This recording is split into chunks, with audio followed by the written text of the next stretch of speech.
आप सभी का स्वागत है हमारे YouTube चैनल रूहानी डायरी में। अगर वीडियो अच्छा लगे तो एक लाइक जरूर करें और हमारे चैनल को सब्सक्राइब भी करें। ईश्वर हमेशा हमारे साथ होता है, बस हमारा ध्यान अक्सर बाहर की दुनिया में इतना उलझा रहता है कि हम उसकी उपस्थिति को महसूस नहीं कर पाते। संत कबीर साहिब कहते हैं, मोको कहाँ ढूंढे रे बंदे, मैं तो तेरे पास में। अर्थात ईश्वर कहीं दूर आकाश में नहीं, ना तीर्थों में भटकने से मिलता है, वह तो हमारे श्वास प्रश्वास अंतर्मन और चेतना में सदा उपस्थित है।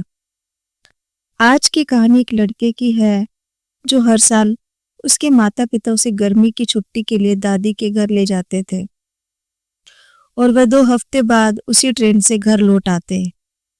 फिर एक दिन लड़का अपने माता पिता से कहता है कि अब मैं बड़ा हो गया हूँ, क्यों न मैं इस साल अकेले दादी के घर जाऊं। चर्चा के बाद माता पिता भी सहमत हो जाते हैं। अब सब लोग ट्रेन स्टेशन प्लेटफॉर्म पर खड़े हैं और एक दूसरे का अभिवादन कर रहे हैं। जैसे ही खिड़की के पास खड़े होकर पिता बेटे को यात्रा के लिए कुछ टिप्स दे रहे होते हैं, वैसे ही लड़का कहता है, मुझे पता है, आप पहले ही मुझे कई बार बता चुके हैं, ट्रेन छूटने वाली है। और पिता फिर फुसफुसाते हुए कहते हैं, मेरे बेटे, अगर आपको अचानक डर लगे तो ये आपके लिए है।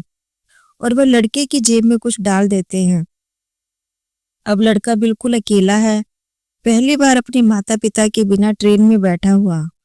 वह खिड़की से रास्ते के दृश्य को देखता हुआ यात्रा करता है। उसके आसपास के लोग उधम मचाते हैं, शोर करते हैं, डिब्बे में प्रवेश करते हैं और बाहर निकलते हैं। उसे लगता है कि वह अकेला है। तभी एक व्यक्ति उसे घूर रहा होता है। अब वह लड़का और अधिक असहज महसूस करता है और वह कुछ डरा हुआ भी होता है। वह अपना सिर नीचे कर लेता है, सीट के कोने में झपकी लेने की कोशिश करता है। उसकी आंखों में आंसू आ जाते हैं।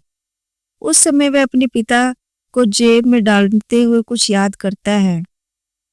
कांपते हाथ से कागज के उस टुकड़े को देखता है और उसे खोलता है। उसमें लिखा होता है, बेटा चिंता मत करो, मैं अगले डिब्बे में हूं। ऐसा ही जीवन में होता है। जब ईश्वर ने हमें इस संसार में भेजा है तो उसने स्वयं ही हमें सभी एक पत्र लेके भेजा है। मैं आपके साथ यात्रा कर रहा हूं, मैं आपके साथ ही हूं। जरूरत है तो बस उसे अपनी जीवन यात्रा में अपने साथ महसूस करने की।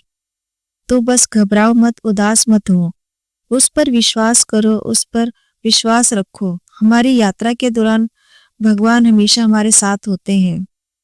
जब हम दुख में होते हैं तो हमें लगता है कि ईश्वर हमें छोड़ गया है, लेकिन सच ये है कि दुख के समय ही वह अधिक सबसे निकट होता है।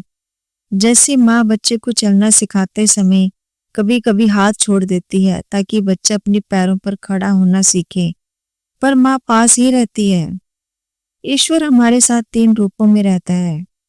अंतर्यात्मा की आवाज बनकर जो सही गलत का संकेत देती है, संकट में धैर्य बनकर जो हमें टूटने नहीं देती, अनदेखा सहायता बनकर जब काम अपने आप बिगड़ जाते हैं और अपने आप बन भी जाते हैं।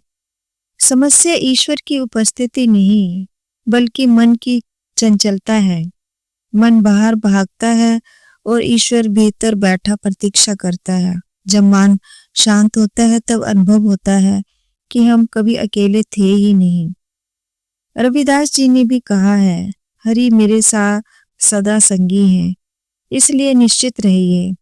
अपने जीवन की हर सांस में, हर अनुभव में, हर सीख में ईश्वर साथ ही चल रहा होता है, बस पहचानने की देर है। इसी के साथ हम आपसे इजाजत लेते हैं। अगर आपको वीडियो अच्छी लगी हो तो इसे शेयर जरूर कीजिए ताकि ये संदेश गुरु के हर प्रेमी के पास पहुंच सके।